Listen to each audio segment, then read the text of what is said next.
Take it there? Who gon' take it there? Who gon' take it there? Who gon' take it there? Electricity, electricity, electricity, electricity. You know what's in the air. You know what's in the air. You know what's in the air. You know what's in the air. It's possibility. It's possibility. It's possibility. It's possibility. So this comedian Dave Smith recently did an appearance on Breaking Points, and he's being interviewed by Krystal here. I believe Saagar's there as well. I don't know. I don't really keep up with Breaking Points. I like Krystal Ball. She's all right. Saagar obviously sucks. At some point I might cover Breaking Points, or I might talk more about them, because I think there is something interesting there, and Saagar has horrible takes all the time.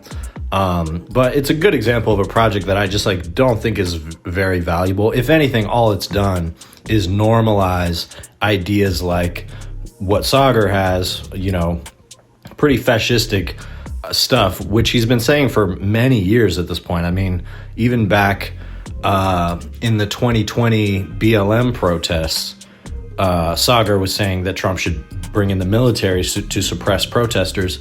And that wasn't enough for Krystal Ball to stop working with him back then.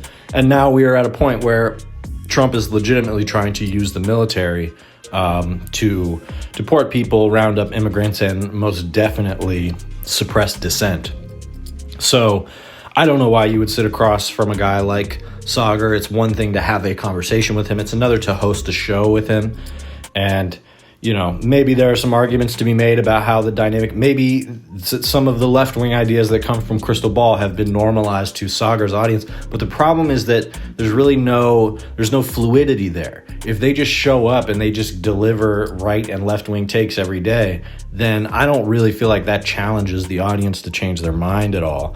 And maybe if there was some kind of evidence or indication that more and more people were becoming impatient with a guy like Saagar because they hear Krystal Ball's arguments, then you could say it's justifiable, but I don't really know that it is. I also don't know that she needs Saagar. I think she could do her own show and would probably have a lot more flexibility and freedom. So I encourage her to do that, because I think Saagar's a piece of shit, honestly. But he is not the piece of shit that I'm going to be talking about in this episode. Dave Smith, like I said, he's a comedian. I don't know. I don't really have anything positive to say about him. I try to at least give comedians credit if they're good at being comedians, like credit for their craft. But Dave Smith is not somebody that I feel like is a talented comedian. I really haven't seen much of his work. I don't think he's very funny or likable. I've seen him talking on podcasts. He comes from the kind of Legion of Skanks world, like Louis J. Gomez, who is also a fairly right-leaning guy, if I recall correctly, although he doesn't really talk much about politics anymore. Maybe he decided he was going to stay away from that. I don't know.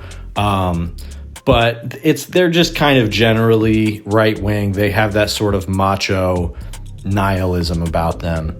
And that is what I think Dave Smith espouses a lot, except with him, it's a lot more, he's very libertarian, anti-war. In the advocation that I've seen him do for Trump, it's from the supposedly anti-war perspective. Democrats are warmongers. Trump doesn't want us to go to war, blah, blah, blah.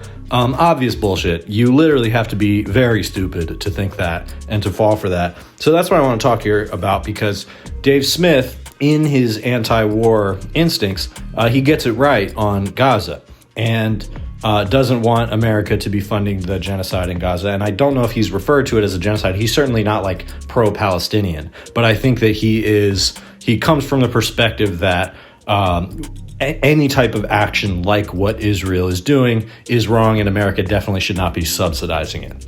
So I will give him credit for that take.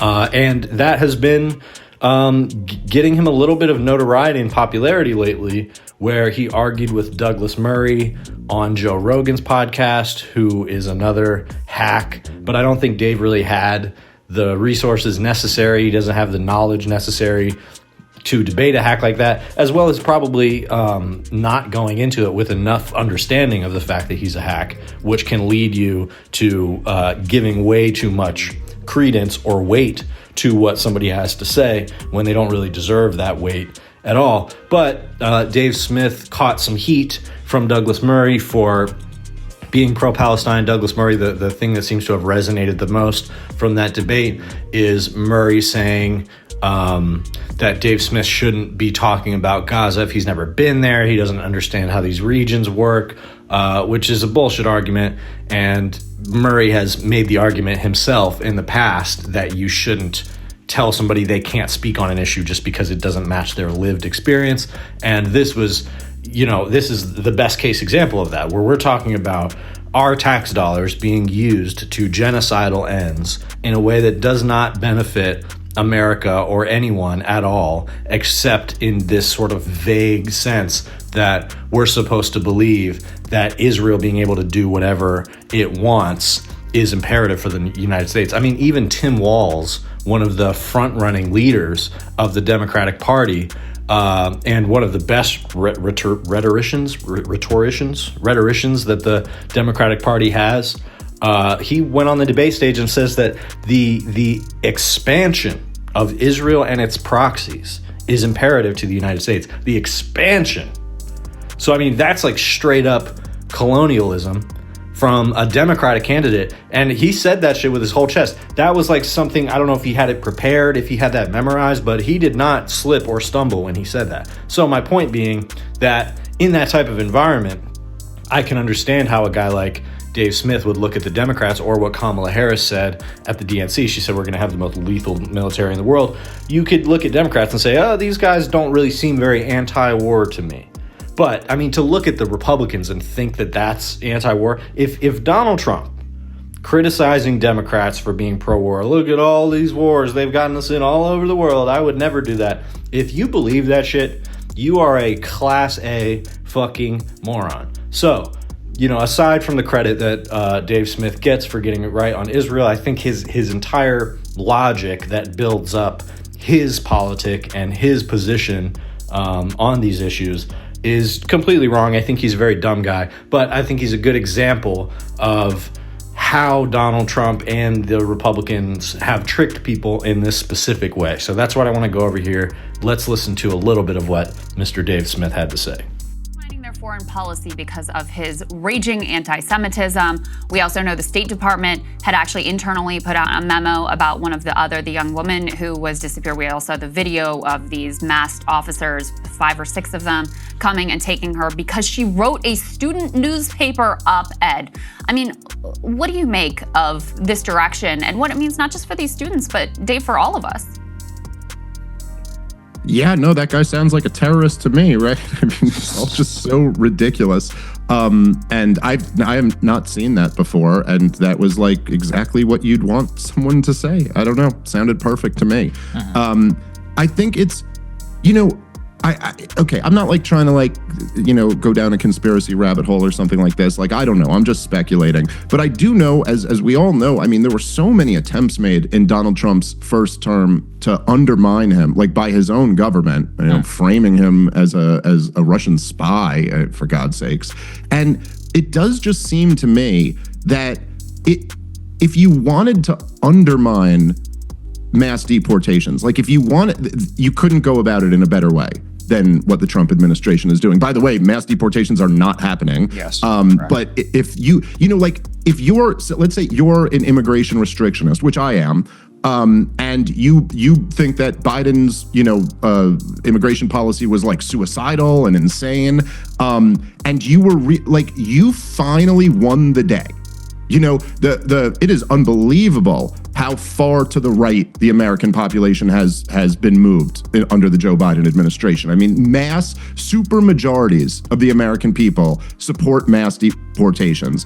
Donald Trump, it is his signature issue. He won every swing state and won the popular vote. You've won the day. And so then you're like, okay, well, how do we go about doing it? Because obviously this is a very tricky thing that you want to get right. So let's wade into the most controversial issue and start deporting legal residents for having the wrong opinion on an issue where the majority of Americans are with. I mean, it's insane. And so that's just from the perspective of even being pro mass deportation, but just then from the perspective of just being a human being. I mean, it's like, okay, yeah, if people entered your country illegally, they don't have a right to be here. There probably should be some type of order of, operation, some hierarchy of who should go first. And, we would probably all agree with like violent criminals and gang members and things like that. But to do it because someone is like an eloquent defender of one side of a conflict is just, I don't know. It's horrific. It's also an incredibly scary precedent to set. This idea that we can label you a terrorist. So here, Dave Smith is talking about Trump's immigration policy in connection with his Israel policy, which have become one and the same, because in Trump's mind, if you say anything critical of Israel, specifically if you have brown skin, you are liable to be deported. And so Dave Smith is rightly pointing out that not only is that an obvious breach of the Constitution, it's a breach of everything that America claims to stand for and never really has, but it's also a breach of everything that Donald Trump and the Republicans and people like Dave Smith told us they stand for. So Dave Smith is one of the few people who's willing to point that out, although he's still making excuses for Trump here, and he probably will never stop. But I believe Dave Smith has said that if Donald Trump gets us into a war, if he starts a war somewhere, then he will never stop apologizing for voting for him. So that's a little bit more of a firm commitment than most anybody who supports Trump would have. However, I don't think that he's going to make good on that, because the question is, like, at what point do you draw that line, right? Because even if we look at Israel and Gaza, is Trump saying that we are by force going to expel Palestinians from Palestine and turn that area into some kind of, like, I don't know, water park, mega resort or something? I mean, is that not warmongering? And that's just one thing that Trump has said. So what are you going to allow Trump to put boots on the ground to actually start a war before you start saying, this was a mistake, Trump is insane, I never should have voted for him? I mean, at what point do you think your opposition is useful? You advocated for this guy to be president. You advocated for people to vote for this guy. And maybe there's not that many people that voted for Trump because Dave Smith said it, but there's probably a fair amount of people out there who have used his arguments because he's been talking about this stuff a lot. And that was the number one thing that he was talking about leading up to the election, is that Donald Trump is not a warmonger. So we know now that that's not true. Even if Donald Trump never puts a boot on the ground anywhere, he's still, which he probably is going to, but he's still throwing the weight of the U.S. military around in order to get what he wants. And he's doing that much more so than any Democrat has done in my lifetime. And the core of his argument here is that mass deportations are so popular with everybody in America, he says that by a supermajority of people support mass deportations. So that is definitely a claim to be dubious of. I looked into it a little bit. I cannot find any polling results about people being polled on the word mass deportations. But when it comes to, when you say things like deporting all immigrants who are here illegally, that is very popular. There are some polls that have that at like 2/3 of popularity. But when you start to break that down into what that means, what the actual policy is, how do you deport people? How do you go about arresting them? What distinctions do you make? That's where that large, and in Dave Smith's words, supermajority starts to come apart a little bit. But what he's trying to say there is that if Donald Trump was just going after illegal immigrants and people who shouldn't be here, then everybody would support that. So why does he have to go after people for free speech, for having the wrong opinion on Gaza? Why does he have to go after people who are legal residents? Because that is causing the policy to become less popular. And what I say to Dave Smith is that you, sir, are an idiot. What's happening here that you're not understanding, the reason that you're confused about why Trump might do that, is because you are very stupid. And you took Trump at his word which even in Trump saying mass deportations, I want to get as many people out of here as I can, even still, he was lying to you. You supported that, and even still it was a lie. Even still it was worse than it sounded. That's how dumb you are. And what these guys want is they want us, in entertaining Trump and his policies and his rhetoric, they want us to completely have a blank slate, just a blank nothingness in our mind when it comes to context about who Donald Trump is, what he's done in the past, what type of leader he is. Because these guys are very dumb and they have the attention spans of goldfish and they're not very good at discerning political information or any type of information, they decided a long time ago that authoritative sources are bullshit and they should only be getting their information from non-authoritative sources.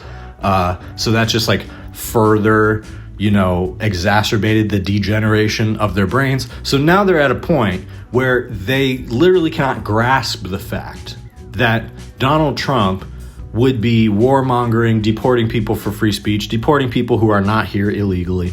And they don't realize that that is what they voted for. That's what we were all telling you were voting for. And you did it anyway. Because you thought you hate Democrats so much, you hate the mainstream media so much, whatever it is, that you thought you could take Donald Trump's word. And you thought that Donald Trump is subject to some kind of like quid pro quo with his voters. They're like, oh, well, if you cross this line, I will never support you again. Donald Trump has crossed every line in the book. Every line in the book. It took him, 30, 60 days? Less than that? To violate the Constitution. Now he's deporting people because of free speech in the United States of America. And these guys still can't even muster a real critique of that. I mean, credit to him that he's at least telling Trump that he's wrong for that. And he's putting that message out there. But he has not reneged on his support for Donald Trump. And in fact, he's still trying to split the difference by saying, well, look at all these Americans that support mass deportations. What you don't understand is that from the beginning, mass deportations was a phrase that was used to include all of the people that they could possibly get their hands on. This is the policy that you voted for. Thinking that they were going to prioritize certain people based on things that they did or didn't do wrong. Well, obviously you start with the violent criminals and criminals in general. Yeah, guess what? They swept up innocent civilians, people who are residents, people who are completely legal, probably a couple citizens that we don't know about yet, all in the first couple rounds of this. There's no mass deportations, he says. Okay, but we're sending all these people to El Salvadorian prisons where they're being packed like sardines and having their heads shaven. People, packed into planes and sent off, defying court orders. And that's not supposed to, this is what all of us knew mass deportations meant. I don't know what the fuck you thought mass deportations were, but now you're getting it. And you're saying, well, listen, you're really stepping on your own toes here because this is not very popular at all. And it's like, well, yeah, man, you never really looked at the details. You never looked at the fine print here because you're not very smart. And so this guy's the bread and butter of the Trump administration. This is exactly who they want spreading messages for him, because even though Donald Trump has violated the red lines that Dave Smith said he could never support, he's not going to stop supporting him. And if he does, he's going to be much quieter about it than he was about his support for Trump. So it doesn't matter. All this guy has done is help Trump, and all of our lives are worse off because of it. And there will never be any accountability. He at least has the conscience of mind to say, if this line gets crossed, I will never stop apologizing for voting for Donald Trump. Well, guess what, dude? We're already there. You should start apologizing right now. The other interesting thing that he says there is, he says that in the first administration, Donald Trump was obstructed by Russia. They were saying he's a Russian agent, blah, blah, blah. He acts like that's so ridiculous. Meanwhile, literally a Russian IP address was given access to the NLRB through Doge. They left the door open in their unauthorized pilfering of government agencies. And someone from a Russian IP address was able to access all of that backdoor information that they insisted they need to have complete unfettered access to, guess what? We are now opening that door for our enemies abroad. Again, this is just the kind of thing that people always knew was the case with Trump, and idiots like Dave Smith convinced themselves that it wasn't the case. But what's interesting to me about this, and I've been wanting to say this, so I'm just going to use this as an opportunity to make this my closing point here. He says that the Russia stuff, the Russia accusations and investigation slowed Donald Trump down in his first term. And you know what? I think that's true. I think that is true. And when we're talking about the resistance movement and the libs and the people who were really into the whole, Mueller and Mueller she wrote and all that, it never led to anything. And I think it kind of discredited itself, honestly. I think they probably could have gone further on some things. And I think they should have just indicted the president and just fucking blew the whole shit up. You can't show restraint with people like this, because now look where we are. And I think it's true that the Russia stuff, I don't think Trump was able to move as quickly the first time around because of that. And when he complained about, I'm not allowed to be the president, I'm not allowed to, no president has been treated this unfairly, and I'm not able to, get to the important priorities for the American people. This is what he was talking about. He wanted to do exactly what he's doing now in his first term. And he wasn't able to do it because there was so much media scrutiny on him. And I think that was effective. I think we were all better off for that, despite the fact that, like I said, the investigation kind of ended up discrediting itself, even though I think there really was a there there.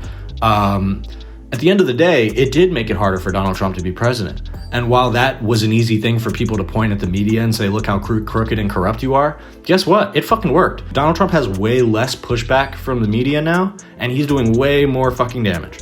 Donald Trump, without media scrutiny in that same way, is clearly much more dangerous. And we are clearly tumbling towards fascism so much faster without there being like appropriate opposition to Donald Trump in the media every day breathlessly. We need more of that. That's what we need this time around, because it did slow him down. And so I'll leave it at that. Dave Smith is a moron. He gets it right on Gaza. That's fine. But at the end of the day, this immigration policy and even the international policy that you thought you were voting for Trump, all of it was cover for the same shit he did the first time. It's all the same. If you paid any attention at all, you would have known this is coming. Only reason you didn't is because you're dumb. So that's really all there is to it. But I hope he has fun getting on a platform and talking about that every single day, because, eventually it's going to become clear that that's pretty much all he has to offer is, here's the perspective of a dumb guy who got tricked by a dumb guy.